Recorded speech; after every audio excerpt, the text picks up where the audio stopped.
Good afternoon, you ruddy lovely people, and welcome along to your North London Derby match preview. Arsenal's chances of winning this one, according to the bookies, are about as big as my forehead. But when things are expected of Tottenham, the football club fumbles the bag and crumbles like a chocolate digestive in a milky tea. When no one expects anything, when the odds are stacked, that is when Tottenham shine. That is when Spurs step up. And I think we've got a decent chance of getting something at the Emirates this Sunday. If you want to hear my thoughts on the tactical side of this game and how Thomas Frank should set us up, then check out the video I did the other day. In today's video, we're going to be looking at the form of both teams, danger men for both teams' strengths and weaknesses. Going to be looking at recent results in North London derbies, predicting lineups, talking about tactics a little bit, not too much though, and predicting the game. Without further ado, let's get cracking with this knacking. And let's begin by talking about our opposition, Woolwich FC themselves. And I hate to say it, they've been very good so far this season. They're top of the league, 26 points,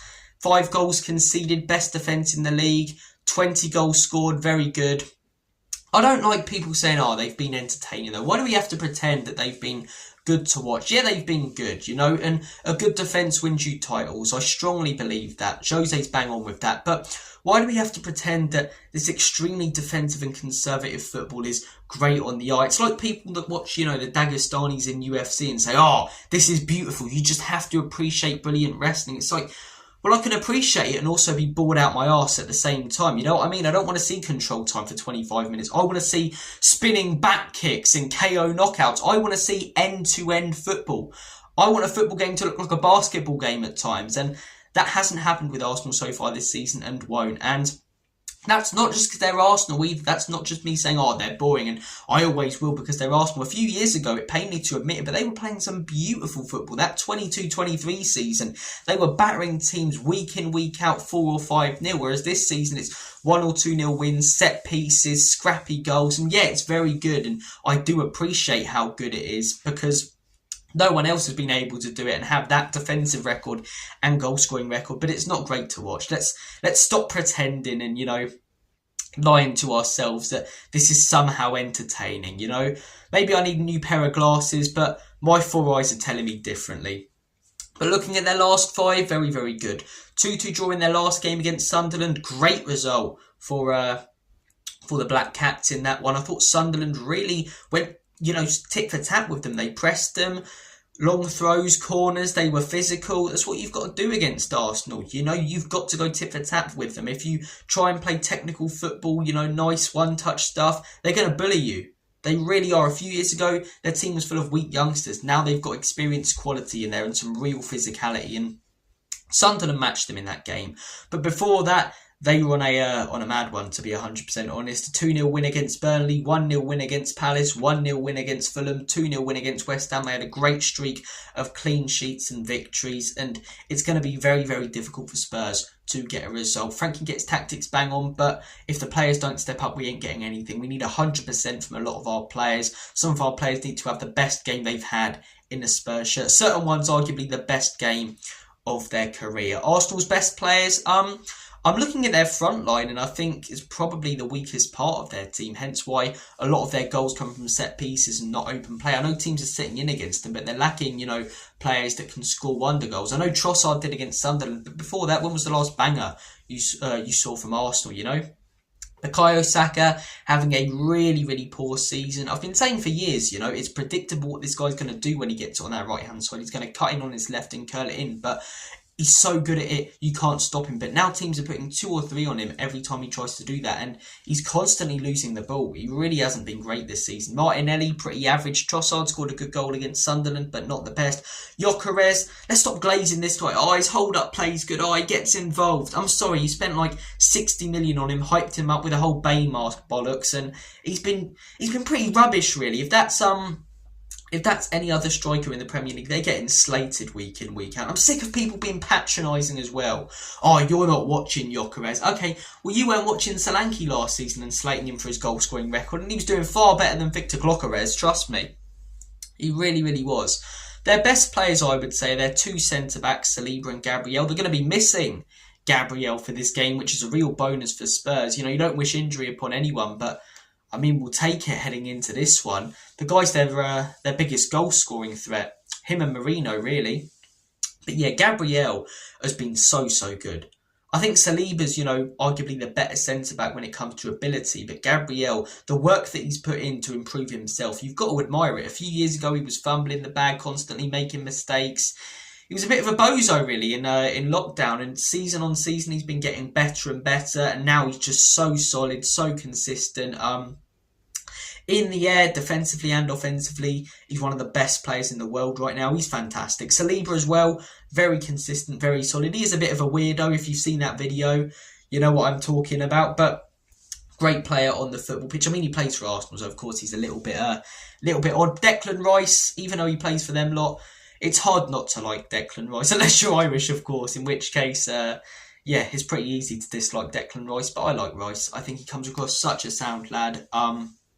Really genuine. I've seen countless videos of him, just being nice in general. And on the football pitch, I think he's fantastic. And play that number 6 role, play that number 8 role. Versatile, his passing, accurate. Some of his set-piece deliveries for corners and free kicks, unbelievably good. He's scoring more goals every season now as well. Tackles brilliantly. I think he reads the game better than most in the Premier League. He reads the game so well, which is why he's got such a good record when it comes to interceptions. So yeah, Declan Rice is fantastic. And that's enough Arsenal glazing for now, okay? It's enough Arsenal glazing for now. I've talked about how good they are. Had to sneak in a couple of little digs about a few of their players being weird in the football, not being entertaining. But they're a good team. They're a good team. Anyone else, I'm praising them like mad. So I can't just go, it's Arsenal, they're rubbish, I try and be at least a little bit unbiased in these match previews and look at both sides. And their fans are very happy. And I think they will win the league title. If they are going to bottle it, though, I reckon the next month is when they'll start to fall off. Missing a couple of players, few tough games, North London derby, If they can make it through December and heading into the new year, there's still a few points clear at the top of the table, then it's going to be very, very hard to stop them. Man City look on it. Liverpool, I don't see stopping them. I've got some bloody thing in my eye. Sorry about that. But Man City have a chance. I don't think Liverpool do. So yeah, they're on course for a special season under Lego Man. And yeah, it's painful to say. Let's talk briefly about Spurs. I'm not going to go into all of our recent games and stuff too much because it's a Spurs channel. We talk about it loads. Drew with Man United 2-2. So close to breaking that terrible home record that we've had since the Burnley game. And just couldn't get that victory, could we? Last minute goal from De Ligt. I think a draw was pretty fair. We were probably slightly better overall. When you look at the game minute by minute, who had, more clear-cut chances, who defended better, I'd say it was probably us with most. But yeah, we weren't unbelievable in that game, let's be honest about it. If we lose that 1-0, no one's saying the performance was alright. Everyone's going mad about it. So yeah, got a point there, not the worst result. Game before, 1-0 loss against Chelsea. The scoreline was very, very kind to us in that game. It really was. We should have lost that game 3 or 4. I think we had an XG of 0.05. They had an XG of like 3.45. Just getting cut apart, playing out from the back. The same issues we've seen a lot this season where we drop a midfielder into the back line. But because there's only, 2 other midfielders and they're overloaded in there by 3 for the opposition, we're forced to play it wide where Kudus or Johnson or whoever's on the other side is receiving it back to goal and losing it. So we were losing the ball in that game every 10 seconds, it felt like. It really, really was a very dark day to be a Spurs fan. The game before, though, was a very happy day to be a Spurs fan. 3-0 win against Everton away. Set piece again. Boring when Arsenal do it. It's great when we do it. But look, if you're a neutral fan, you're watching Spurs this season. Look, for me personally, I'm glad to see our team be a little bit more organised than normal, I think is the best word for it. But if you're a neutral, who's on the telly? Spurs. It's a bit boring. Spurs don't play great football. That's the way that I've sort of viewed who's on the telly, Man United, over the last few years.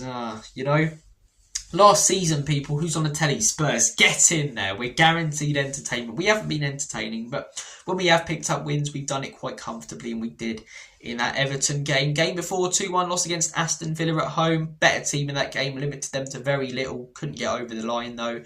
Frustrating one. That game before, 2-1 win away against Leeds, and we were the better team in that one. We're currently sat 5th in the table, on course for a lot more points than we had last season, 18 points. So it's almost half of the points that we had last season with 11 games played. 19 goals scored, 1 less than Arsenal. I mean, that's incredible, isn't it? Because me and many others constantly slate our attack. and the lack of goals being scored. But when you think about it, we're 1 goal off Arsenal, who are top of the league by 4 points and who everyone's raving on about. 1 goal off them. 10 goals conceded as well. Yeah, it's double what Arsenal have conceded, but it's up there with the best in the league when it comes to defensive records. Our best players, similar to Arsenal, aren't in our front line really, apart from Kudus. I'm looking at João Paulinho in the midfield has been fantastic. Carragher criticising him the other week. Yeah, he doesn't have the ability to play forward passes, but it's not really down to him. It's down to the number 8 next to him. He's a traditional number 6, reads the game well, the best tackler in the league. That's factual as well. That's not an opinion. Look at the stats. So I think João Paulinho has been very, very good. And I think in a game like this, away from home, where we're under pressure, we need that physicality. He really does shine. Christian Romero, fantastic. Mickey van der Ven being our player of the season. He scored like 5 goals in all competitions. Going forward, defensively, great. Me and many others questioned, without his recovery pace, how would he get on in a bit of a lower block? And he's actually just been better. He's just been better. This guy just keeps getting better. And I wouldn't be surprised if Real Madrid, pop in for him next summer. Or even like Manchester City or just a massive club takes him away from us and puts in like a 100 million offer, because he's worth it. He really, really is. So Kudus, VDV, Romero and Paulinho probably our best players. Looking at our recent results against Arsenal, and it doesn't make good reading if you're a Spurs fan. And this is what annoys me, right? Oh, form goes out the window in the North London derby. Shut up, man. It's such a generic thing to say. Form goes out the window. No, it doesn't. Arsenal have been better than us the last few years, so they've won a majority of games they've played against us. And when we've got victories, it's been the anomaly. Under Pochettino, we were higher than them in the table. We were better than them. So guess what? We won a majority of games that we played against them. And when they would win, it would be the anomaly. They'd occasionally get a result. We'd get results the majority of the time. Under Wenger, his entire reign, who got more results? Tottenham or Arsenal? They did. They were constantly beating us. We'd occasionally pop up maybe every 2 or 3 seasons with a win against them. But they were constantly beating us. Do you know why? Because they were the better team than us. And because every time they'd play us, they'd go into that game on better form than we would.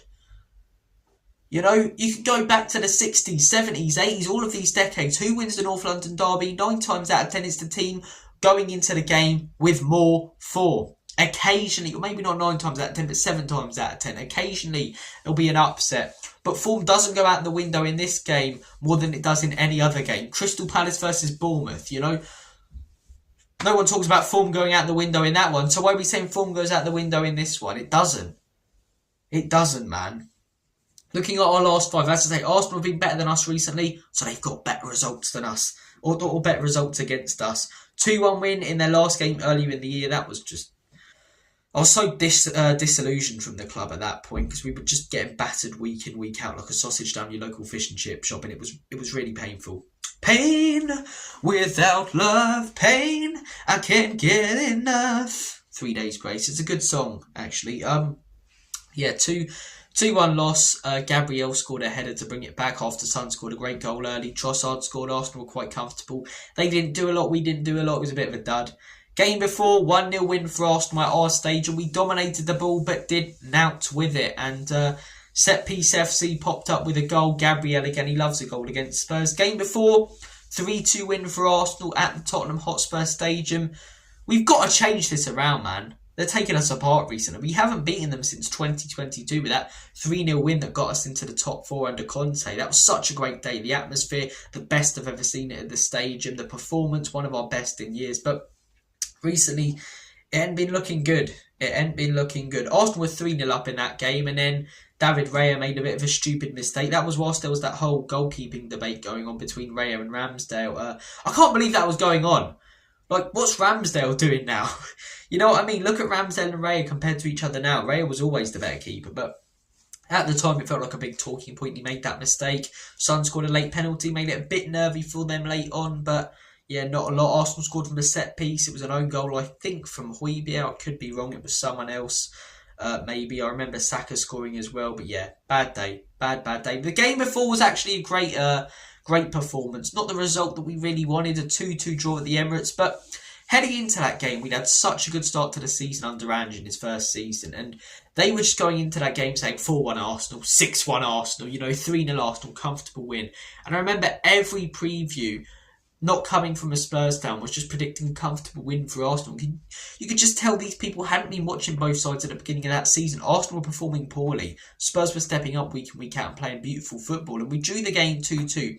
But we were all over them. We created far more chances. We controlled the ball. We actually did create things with it this time. And we limited them to very little. You look at their 2 goals. One's a deflected goal. The other is a penalty in that game. Our 2 goals, brilliantly built. Lovely pullback from Johnson to Son for the first. And the second one, we win it off them around the halfway line. Maddison lays it off for Son, who puts it straight in after they score a second. Yeah, we were in such control in that game. And that was when Ange ball was really free-flowing. And, we believed that we could achieve anything. But yeah, aside from that one, things have been great. The game before, 2-0 win at our stadium. They've won, I think 3 times in a row at our stadium now. We've got to change that around. And at the Emirates, we haven't won since 2011. So, all looking positive heading into this Sunday. In terms of lineups, I think Spurs should go with a 3-5-2 formation. I'll elaborate more on that in my tactical video. Check that out again. I think a back 3 of Danzo, Mickey van der Ven and Christian Romero would work. Fullbacks, or wingbacks I should say, I would have Destiny, Udogie and Porro. And if we go ahead, maybe change one of them for Jed Spence to go a bit more defensive. Midfield 3, I think we have to play 3. We cannot be overloaded by them. João Paulinho, Sarr and Bentancur. Focus more on creating chances in wide areas, as we've struggled in the middle of the park anyway. And just focus on keeping that midfield compact. Don't give them anything in there. Someone like Eze could thrive if we played 2 midfielders or 2 more defensive-minded midfielders than a Xavi Simons or Lucas Bergveld. I don't think either of those games or either of those players should play in this game. They haven't been physical enough. They haven't been good enough this season. And those are 2 players that are just a little bit lightweight, might, get the ball, do a couple of skills on it, bang, shoved off it by Declan Rice or Saliba or one of those players for Arsenal. So I play Bentancur, Papi Matar Sarr and João Paulinho. And I would play a front 2 of Mohamed Kudus and Richarlison. Richarlison only because we're lacking other options. He's not my first choice. I'm not backing this guy to step up. And Arsenal, David Raya in goal, I expect we'll see. I think we'll see their 4-3-3 formation that they've gone with the last couple of years. So Raya in goal. I'm expecting Saliba and probably Hincapié, probably. Haven't really seen loads of minutes from him, but I imagine he'll be the one to come in. He can play left back, but I imagine he'll come in at centre back. Left back, I'm expecting Calafiori for a more physical game. He's been chosen more than Miles Lewis-Skelly so far this season, and that's just quite safe, and Calafiori inverts a lot, but Skelly's far more exciting. I quite like watching him as a player. Right back, Yuri and Timber out, so I expect that it will be Ben White. Midfield 3, Marino, Rice and Eze. Will it be? No, I think it'll be Rice. Oh, it's a tough one, isn't it? Midfield 3, I'm thinking Rice, I'm thinking Zubimendi and Eze. And because of the lack of options up top, I think Marino in the false 9. I think Martinelli on the left, and I think Saka on the right. That's not the strongest team.